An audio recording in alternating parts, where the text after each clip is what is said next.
दोस्तों, आज की कहानी है रामायण से शूर्पणखा तथा लक्ष्मण की।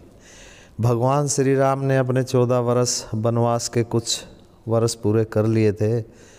वनवास के अंतिम वर्षों में श्री राम ने अपने भाई लक्ष्मण तथा अपनी पत्नी सीता के साथ गोदावरी नदी के किनारे दंडकारण्य वन में पंचवटी नाम के एक स्थान पर रहने के लिए अपनी कुटिया बनाई थी। इस दंडकारण्य वन में राक्षस राज रावण की बहन शूर्पणखा अपने भाइयों खर तथा दूषण के साथ रहती थी। एक दिन वन में घूमते घूमते वह पंचवटी की तरफ निकल पड़ी। वहाँ उसने देखा कि एक सुंदर युवा तपस्वी के भेष में तपस्या कर रहा है। यह युवा कोई और नहीं बल्कि प्रभु श्री राम थे, जो अपनी कुटिया के बाहर ध्यान लगाकर बैठे थे। शूर्पणखा राम को देखते ही उस पर मोहित हो गई। शूर्पणखा के मन में काम वासना जाग उठी थी, लेकिन वह बहुत ज़्यादा क्रूप थी और उसके नाखून भी बहुत ज़्यादा लंबे लंबे थे। उसने तुरंत ही अपने आप को एक सुंदर युवती में तब्दील कर लिया। दोस्तों, वीडियो को लाइक कर दीजिए, चैनल को सब्सक्राइब ज़रूर कर लीजिए।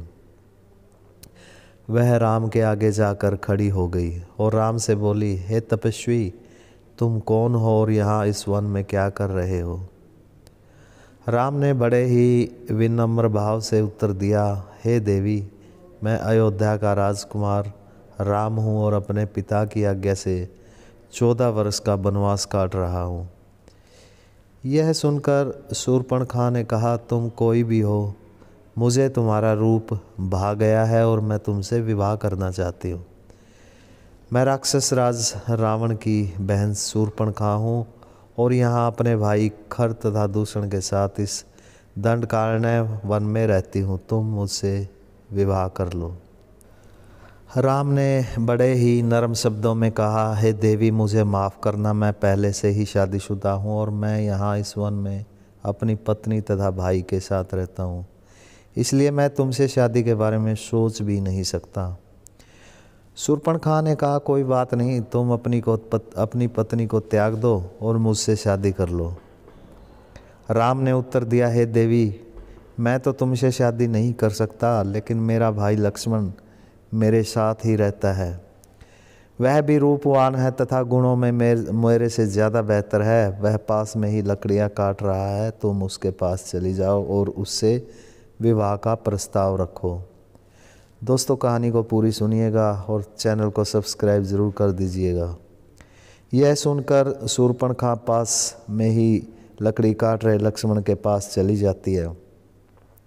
लक्ष्मण के रूप को देखकर उसके मन में फिर से काम वासना जाग उठती है और वह लक्ष्मण के सामने विवाह का प्रस्ताव रखती है। लक्ष्मण भी उसको मना कर देता है। शूर्पणखा फिर से श्री राम के पास आती है और लक्ष्मण के मना करने के बारे में बताती है। लक्ष्मण भी उसके पीछे पीछे कुटिया तक श्री राम के पास आ जाता है। तब तक सीता भी कुटिया से बाहर निकल आती है।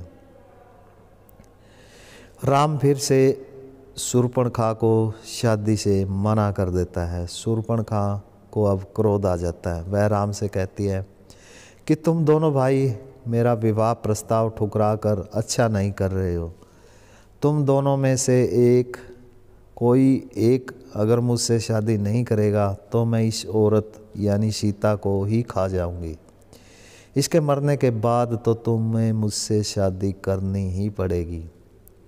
यह कहकर वह सीता की तरफ आगे बढ़ती है।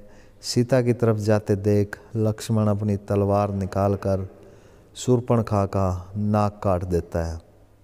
शूर्पणखा क्रोध में रोती हुई वहाँ से चली जाती है। राम लक्ष्मण से कहता है, भाई, यह अच्छा नहीं हुआ। वह राक्षस राज रावण की बहन थी। अब हमें इस वन में बड़ी ही सावधानी से रहना पड़ेगा। उधर शूर्पणखा अपनी कटी हुई नाक लेकर दंडकारण्य वन में अपने असुर भाई खर तथा दूषण के पास पहुंचती है। खर उसका हाल देखकर उससे पूरी बात पूछता है कि तुम्हारा हाल किसने किया।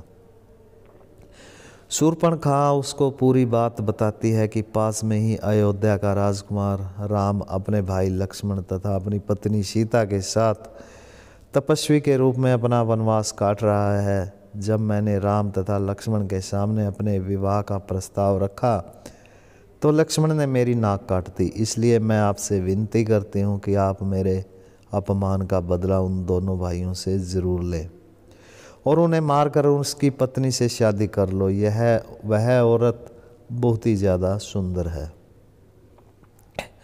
यह सुनकर असुर खर कुछ राक्षसों को शूर्पणखा के साथ भेज देते हैं और उनको आदेश देते हैं कि जाओ उन दोनों तपस्वियों को मारकर उसकी पत्नी को उठा लाओ। राक्षस गिनती में 14 थे।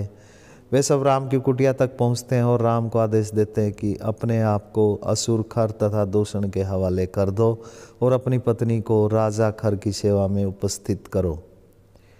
राम पहले ही अपने धनुष बाण के साथ उनकी राह देख रहे थे, क्योंकि उनको पहले ही अंदाज़ा हो गया था कि आगे कुछ अच्छा नहीं होने वाला है।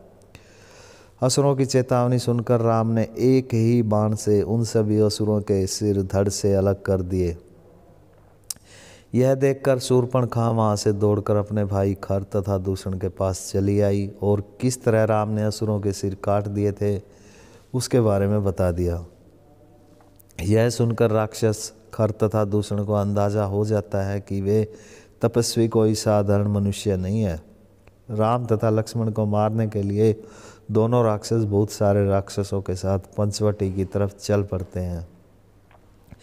राम की कुटिया के पास पहुंचकर वह सब कुछ तहस नहस कर देते हैं। यह देखकर राम उनसे युद्ध करते हैं, लेकिन राक्षस हारने का नाम नहीं ले रहे थे। तभी वहाँ पर अगस्त्य मुनि आते हैं और राम को बताते हैं कि खर तथा दूषण कोई साधारण असुर नहीं है, यह बहुत ही ज़्यादा मायावी है। मुनि अगस्त्य राम को सलाह देते हैं कि इन असुरों पर मोहिनी बाण के चलते ही सभी राक्षस आपस में लड़ने लगते हैं और आपस में लड़ते लड़ते ही मर जाते हैं। उसके बाद राम अपने धनुष बाण से खर तथा दूषण का भी सिर काट देते हैं। इस तरह राम दंडकारण्य वन को इन असुरों से छुटकारा दिला देते हैं। दोस्तों, इस कहानी को लाइक ज़रूर करिएगा और हमारे चैनल को सब्सक्राइब ज़रूर कर लीजिए। धन्यवाद।